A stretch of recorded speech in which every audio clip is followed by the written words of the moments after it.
আমার নবীর কথাগুলি ভালো মতো মনোযোগ দিয়ে শুনতে হবে। হযরত ওমর ইবনে খাত্তাব রাদিয়াল্লাহু তাআলা তিনি একদিন হাদিস মোবারকা ঘরের মধ্যে বলছেন, নবীজি বলেছেন, একটা হাদিস পড়ার মাত্রই তেনার ছেলে হযরত আব্দুল্লাহ বলছে, আব্বা একটু যদি কিন্তু এরকম শব্দ ইউজ করছেন। হযরত ওমর সাথে সাথে তলোয়ার বের করছে।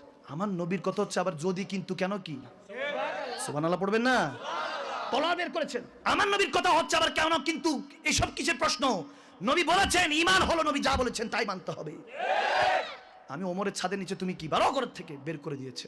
2-3 দিন ঘরে ঢুকায় না। হযরত আব্দুল্লাহ ইবনে ওমর হযরত আবু বকর সিদ্দিকের কদমে গেল, হুজুর চাচা যান একটু দেখেন না, আব্বাকে বুঝান, রাগী মানুষ শুনতেছে না, ভুল হয়ে গিয়েছে, বেয়াদবি হয়েছে। হযরত আবু বকর সিদ্দিক গেলেন হযরত ওমরের কাছে, ভাই মাফ করে দেন, এত রাগ ভালো না, মাফ করে দেন। হযরত ওমর বলতেছেন চোখের পানি নিয়ে, আল্লাহ বলে, ভাইজান আপনার ছেলে যদি আমার নবীর শানে বলার পরে কেন কিন্তু কি এগুলো প্রশ্ন করতো, আপনি কি ছেড়ে দিতেন? সিদ্দিক আকবর বলতেছে, মাফি চাইতে আসছে, ইমতিহান দিতে না। সুবহানাল্লাহ বলেন না।